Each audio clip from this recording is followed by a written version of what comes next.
नमस्कार। सनातन समृद्ध भारतीय पौराणिक कथाएं सीजन 2 यानी रामायण की हमारी इस यात्रा में एक बार फिर आपका स्वागत है। ये एपिसोड 19 है। जी नमस्कार। पिछले एपिसोड्स के लिंक आपको नीचे डिस्क्रिप्शन में मिल जाएंगे। तो आज हम राम सेतु के निर्माण की जो अद्भुत कहानी है उस पर बात करेंगे, है ना? मतलब स्रोतों के आधार पर कि कैसे वो सब हुआ। बिल्कुल, कैसे आस्था और एकता ने मिलकर जो असंभव सा लगता था उसे संभव कर दिखाया। हाँ, तो हमारा लक्ष्य यही है कि इस कहानी के जो मुख्य पल है और उनके पीछे का जो गहरा मतलब है उसे समझे। चलिए शुरू करते हैं। तो स्रोत बताते हैं कि हनुमान जी लंका से लौट आए हैं, संदेश दे दिया है। जी। अब राम जी समुद्र तट पर है, सामने विशाल सागर है और पार लंका में सीता जी बंदी हैं। बहुत ही मुश्किल स्थिति। बिल्कुल, राम जी जैसा आपने कहा समुद्र देव से रास्ता मांगते हैं, विनती करते हैं, पर 3 दिन बीत जाते हैं, कोई जवाब नहीं आता। हाँ, और फिर राम जी का धैर्य जवाब दे जाता है। वो क्रोधित हो जाते हैं, अपना धनुष उठाते हैं, कहते हैं कि समुद्र को सुखा देंगे। मतलब स्थिति काफी गंभीर हो गई वहां पर। जी हाँ, बिल्कुल। और तभी राम के उस रौद्र रूप को देखकर समुद्र देव स्वयं प्रकट होते हैं। अच्छा। वो क्षमा मांगते हैं और कहते हैं कि भाई प्रकृति के नियम हैं, मैं ऐसे सूख नहीं सकता। अच्छा। लेकिन हाँ, रास्ता जरूर दूंगा।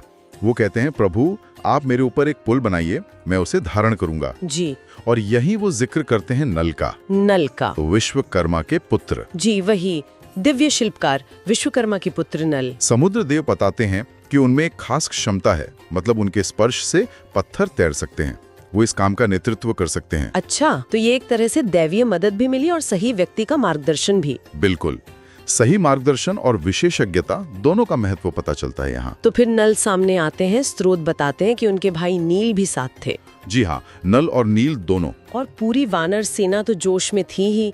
वो बड़े बड़े पत्थर, पेड़, पहाड़ की चोटियां सब ला लाकर समुद्र में डालने लगे।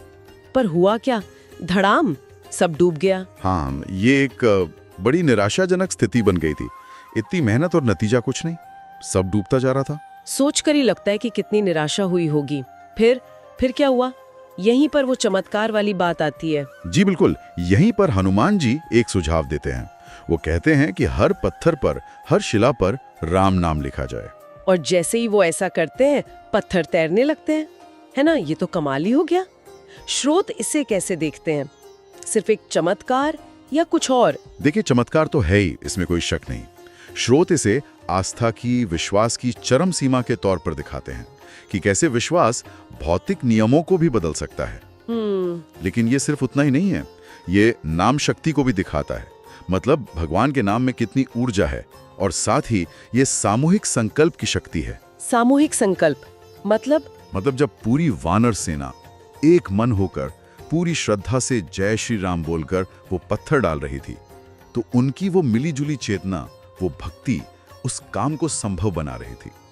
ये दिखाता है कि कैसे एक मजबूत इरादा और आध्यात्मिक ऊर्जा बड़ी से बड़ी मुश्किलों को पार कर सकती है। वाह, सामूहिक संकल्प की शक्ति, ये तो बहुत गहरी बात है। अच्छा, इसी बड़े काम के बीच में एक छोटी सी कहानी भी आती है ना, वो गिलहरी वाली। हाँ बिल्कुल, वो बहुत सुंदर प्रसंग है, जहाँ एक तरफ विशाल वानर बड़े बड़े पत्थर उठा रहे हैं, हाँ, वहीं एक छोटी सी गिलहरी है। वो क्या करती है, रेत में लौटती है और फिर आकर पत्थरों के बीच जो दरारें हैं उनमें अपने शरीर से लगी रेत झाड़ देती है, ताकि वो भर जाए। लेकिन हनुमान जी उसे देखकर हंसते हैं, शायद सोचते हैं कि इसका क्या योगदान है। जी, शायद उन्हें लगा कि ये नन्हा सा प्रयास इस बड़े काम में क्या मायने रखता है। लेकिन राम जी उन्हें रोकते हैं। वो उस गिलहरी को बड़े प्यार से उठाते हैं, उसकी पीठ सहलाते हैं और कहते हैं कि वो जो धारियां हैं गिलहरी की पीठ पर, हाँ भाई, कहा जाता है कि वो राम जी की उंगलियों के ही निशान हैं। और राम जी का ये करना ये दिखाता है कि किसी भी नेक काम में, धर्म के काम में हर योगदान मायने रखता है, चाहे वो कितना भी छोटा क्यों न लगे। बिल्कुल, साइज या ताकत जरूरी नहीं है, जरूरी है आपका भाव, आपका समर्पण। ये सबको साथ लेकर चलने का प्रतीक है। उस सेतु में उस गिलहरी का योगदान भी उतना ही महत्वपूर्ण था जितना किसी और का। हर योगदान का सम्मान, ये बात तो आज भी उतनी ही सही है। तो फिर आगे क्या हुआ? पुल बन गया समय पर? हाँ, अविश्वसनीय लगता है, लेकिन स्रोत कहते हैं कि सिर्फ 5 दिनों में 5 दिनों में नल और नील के मार्गदर्शन में वानर सेना ने वो 100 योजन लंबा पुल तैयार कर दिया। 100 योजन मतलब कई 100 किलोमीटर, रामेश्वरम से लंका तक। जी हाँ, रास्ता खुल गया। कहते हैं देवता भी आकाश से ही अद्भुत नजारा देख रहे थे। और फिर वो क्षण आया होगा जब राम जी, लक्ष्मण जी, हनुमान जी और पूरी सेना ने उस पुल पर पहला कदम रखा होगा। बिल्कुल, वो सिर्फ एक पुल नहीं था, वो आस्था का, मेहनत का, हिम्मत का और भरोसे का प्रतीक था। वो दिखाता है कि जब इरादा नेक हो और कोशिश सच्ची, तो प्रकृति भी साथ देती है और नामुमकिन भी मुमकिन हो जाता है। सही कहा। रामेश्वरम के पास आज भी जो अवशेष मिलते हैं वो इसी कहानी की याद दिलाते हैं। जी, वाकई ये सिर्फ एक पुल बनने की कहानी नहीं है, ये तो आस्था, एकता और संकल्प की शक्ति की कहानी है। और ये स्रोत हमें सोचने पर मजबूर करते हैं कि हम अपनी जिंदगी में किन चुनौतियों और किन सपनों के बीच पुल बना रहे हैं। बहुत अच्छा सवाल है। तो इस चर्चा पर आपके क्या विचार है, हमें नीचे कमेंट्स में जरूर बताइए। जी, और अगर ये बातचीत आपको अच्छी लगी, जानकारीपूर्ण लगी, तो इसे लाइक करें और अपने दोस्तों, परिवार के साथ शेयर भी करें। बिल्कुल। और हमारे अगले विमर्श जो लंका में युद्ध धर्म बनाम अधर्म पर होगा, उसकी सूचना पाने के लिए चैनल को सब्सक्राइब करना ना भूलें। आज के लिए इतना ही। धन्यवाद। धन्यवाद।